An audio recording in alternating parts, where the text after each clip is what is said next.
Hello, welcome to my channel, Another Bibliophile Reads. My name is Greg, and I am here to do a week 19 update to my 55K page challenge.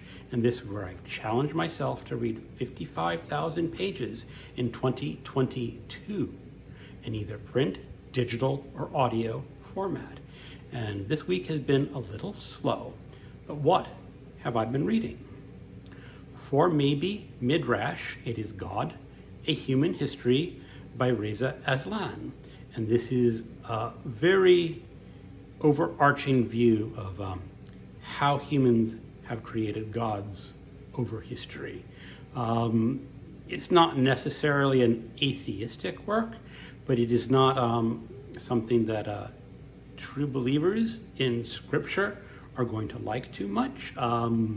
He's very much looking at humans and how we interpret the gods. I'll go into a little more detail on this book when I do my video for maybe Midrash.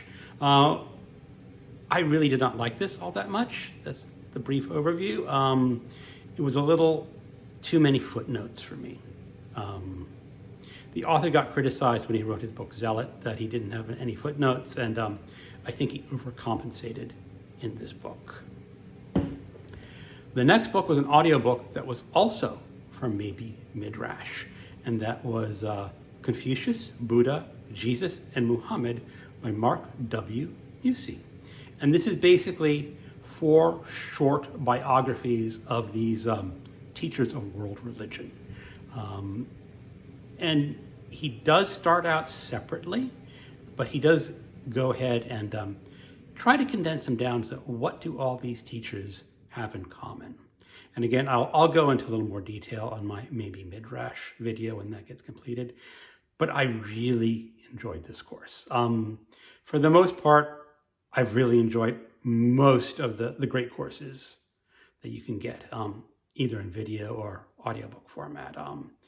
The teacher was very well, he puts it very well in describing the different theological beliefs and historical beliefs in these religions, and tries to put these 4 men into historical context.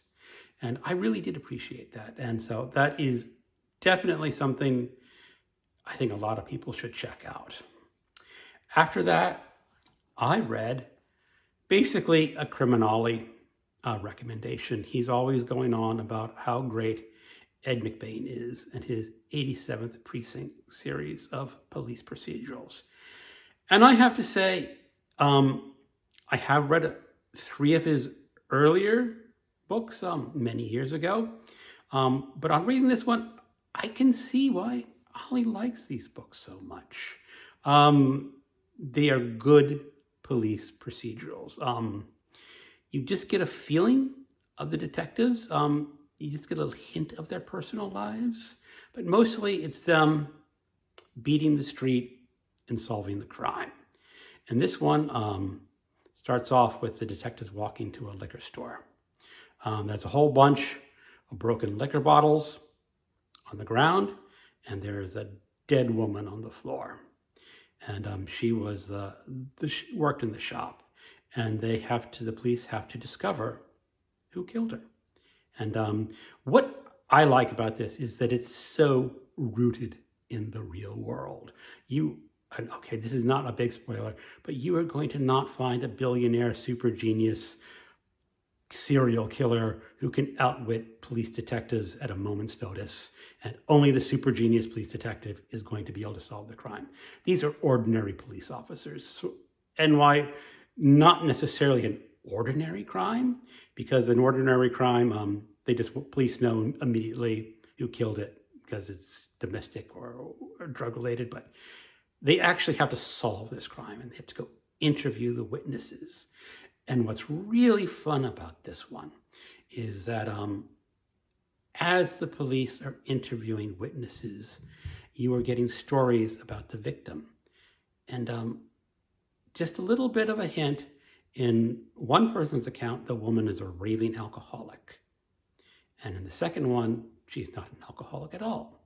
So who are the police supposed to believe? Now, this book was written in 1958, and I also really enjoyed the setting, because the book is set in 1958 or late 50s. And there is something just very calming reading about a mystery set in those ages for some reason.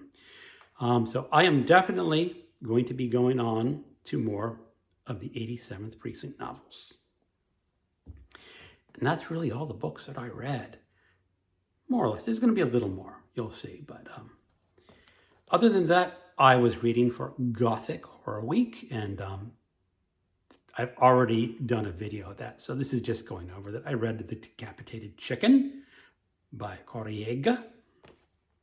I read A Rose for Emily by William Faulkner. And as I said in my video, that short story is one of my favorite short stories of all time. Even if you don't like Gothic horror, you might enjoy A Rose for Emily by William Faulkner. That was on my Kindle. And then I listened to 3 short stories by narrated by Juan at Plagued by Visions, Thanatopia, Ruben Dario, another version of The Decapitated Chicken, and Night of the Coffin by Franciso Tario. And really, that was all that I read this week. That comes to a total of 974 pages, which is a little on the low side, but I'll catch up, and you'll see why.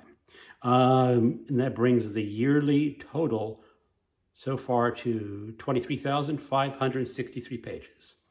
So what am I also currently reading? I am reading some short stories for Cosmic Horror out of Tales of the Cthulhu Mythos. I'll be reading 3 short stories, 2 by Robert Bloch and 1 by H.P. Lovecraft. And I have been going on since last month reading The Magic Mountain by Thomas Mann, and I am nearly done. I will not say too much right now, but let me just, the shortened version is, this is a candidate for the best book of the year. Easily. It is such a magnificent novel. And then, I am sorry to say, I have a DNF. This was for the humorous book group, The Good Schwolder Fake by Jaroslav Hasek. I read 60 pages. I did enjoy those 60 pages. It's just that I have so much else that I'm reading right now. It's just falling by the wayside. So I'm going to call it a DNF. And maybe sometime I'll return to it because I think it will be a good book. So that is my short little week of reading. Thank you for watching. Goodbye.